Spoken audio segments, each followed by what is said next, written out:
Hey,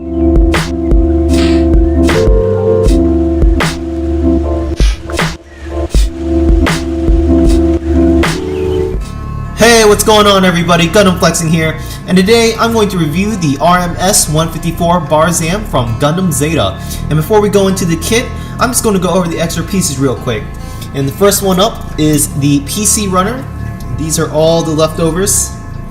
Quite a few. Surprisingly enough, there are a lot of PC parts, but they're actually on the A and B runners, A1 and A2 specifically. So you really don't use any of the PC runners for this kit, so you get a lot of leftovers.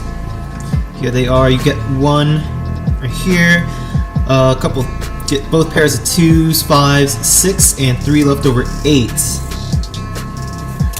And here we also have his hands. Here's his right open hand, and here is his right closed hand. So what you'll notice when you build this kit, and what was pretty surprising for me, is that the hands are actually pretty big. They're very big compared to most other mobile suit models. Their hands are quite small, but him, he has like a Shaquille O'Neal hand, just big enough to palm a basketball. And here is an extra piece right here, which is for the rifle. Now his beam rifle is also connected to his shoulder, but if you don't want it connected to his shoulder, you just move the end piece, and we'll go over that. But this is an extra piece for his weapon system. And his last weapon system he has, aside from the rifle, are 2 beam sabers. And here they are, they're neon yellow. And you also have the handles, which it comes in 2 pieces. You got the top, and then you have the handle itself as such. It's a very simple piece. Put it in, connect it, and go. Unfortunately, there aren't any places, unlike some of the other GM models or other Gundam models, where you could just grab the handles and stick it in their backpacks. So once you have this, it'll just be laying around somewhere if you choose not to use it. And what I also like about this kit is that it is very few in stickers. These are it. So this piece here, where my left thumb is, it goes behind the head, which is covered by the radio system. You also have the number 2, which goes on, I believe, it went on the radio, and then you have the 3 piece on his bottom chest, and then you have 4 and 5s here, which go on the side legs, and then the other parts go on the weapon system itself. That's it. I like it because there's not many stickers. Unfortunately, there aren't any decals with this kit. Now, looking into the kit itself, immediately what I really noticed is that he is very tall. His legs, I'd say, make up like at least 85% of his height. We look at his limbs, they're extremely lengthy, and he doesn't have a waist and he doesn't have a torso, or a skirt. So really he's just chest and 2 connectors for the legs, and that's how tall he is. And that's how, well, comparingly speaking, this is the Zaku. So look at his height. He's pretty much towering the Zaku, the Barzam is. And we also look at the Mk-II, put him right up in front, which is a derivative for the Barzam, or at least inspired portions of the Barzam. And that's the height difference of Barzam. He just towers everybody. And just looking at his hands, let's look at the left hand very quickly. Here, again, like I said, he has like Shaquille O'Neal hands. So this is his left hand, and let's look at the left hand of the Mk-II. Of course, this is going to be a closed hand, so let's look at the closed hand for this. So you can tell the difference that the Barzam, he has very big hands. Bring that back, and we're going to put this guy back. Looking at the helmet, the head of the Barzam, here you also have the radio system and the back, which is detachable, and then the back is where you get the gray sticker, but since you're going to use the radio system, it just pretty much covers it up. And the radio system is only 2 pieces, and it also comes with a sticker on the left side. What's interesting about the Barzam is that it reminds me, the mono eye here is like the Zaku 1 sniper, because unlike the other Zakus, this one is actually a piece and not a sticker. It's not even a sticker that goes on top of the piece to go into the eye socket. That's pretty interesting. And he also has a monofin that's very, very high that just adds on to his height. So one thing when I was building this portion to be careful of is the separator here underneath his helmet, underneath his visor, his pointy visor. So when you press down or even try to apply pressure, this piece here is actually very sensitive. I accidentally warped it, not too bad. I just used the glue Gundam marker and I covered it up. But just to keep your eyes out on that, try not to apply pressure on the front of his visor when you're placing it, because you will bend it and you will warp it. Perhaps even on camera you can tell it's a little bit bent out of shape, and you can maybe tell where I left the Gundam marker blue. But again, that's just to hide the warped plastic coloring.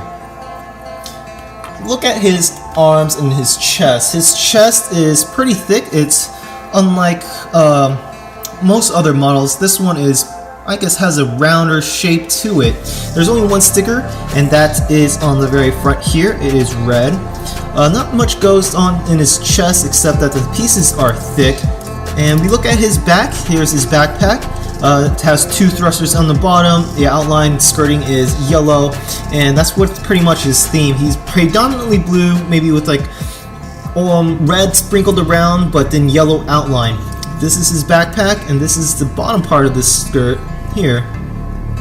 There's also a piece on his backpack, but there are no stickers for this specific little divot. This is, I guess, just adds on to the stylization and details of his backpack, but that's it. If you look at his arms are quite lengthy, but you know, it's strange because here's his shoulder mobility. He could curl all the way around. He could even scoot up like this. That's pretty insane, right? But then we look at his arms, and it cannot rotate internally. So, oh, actually it can. I'm sorry, it can. I just didn't want to force it. So his arms can rotate internally, and he can somewhat do the bicep curls.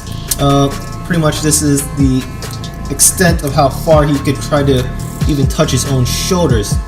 His arms just on a ball socket as such, and the same thing applies to the right arm. But let's look at the weapon system real quick. So again, the weapon system is connected to his shoulder through this piece here, this elongated piece. Going to try to take it out. There it is. And I'm going to take out his arm, excuse me, his hand, to get a better look. Now again, if you don't want to connect this piece to his shoulder, you merely just have to pull it out and then place the shorter piece in here. But my purposes, I like it the way it is, so I do want it to be on the shoulder. And even this elongated piece is somewhat flexible, not very flexible, so but that's not going to be an issue because this it is on a rotation as such, so he'll be able to bend his arm without forcing the plastic here to bend. He has like a top portion here and here at the end of his blaster, and he also has stickers applied to the front and to the back, and that's about it. There's a red piece here. There are several pieces that go with this, and he has an elongated holster, excuse me, not holster, but where he could grab onto the weapon right here. So again, this kit, this guy does not have a torso, nor does he have a skirt. But let's see how his flexibility, his left to right, it is limited as such because of the skirt behind him. So this is how far he could twist to his left and to his right. But because he doesn't have his skirt, his legs can pretty much go like this. It's very flexible. Pretty much sit like that. Again, just put it like this if you were to put him on some sort of hold display. And of course, I don't really know what this area down here is, but it is several pieces. You have the blue piece, you have the red piece, and then you have the yellow outline piece. And of course, when you look at closely the details of his midsection area, you can tell that there are hydraulics. There it is, hydraulic systems, which is pretty cool. His legs, again, here are hydraulic systems, and it is very, very long, much longer than most of the high grades I've been building. And of course, there is a skeleton system to the legs, and then you apply the armor and the extra stuff, the extra decals. His front part of his legs, he has a thruster in the front, and he also has flaps here. We look at the back, again, we have a thruster in the back and a red flap here. Bottom of his skirt, he also has more exhausts on the sides, such, right here.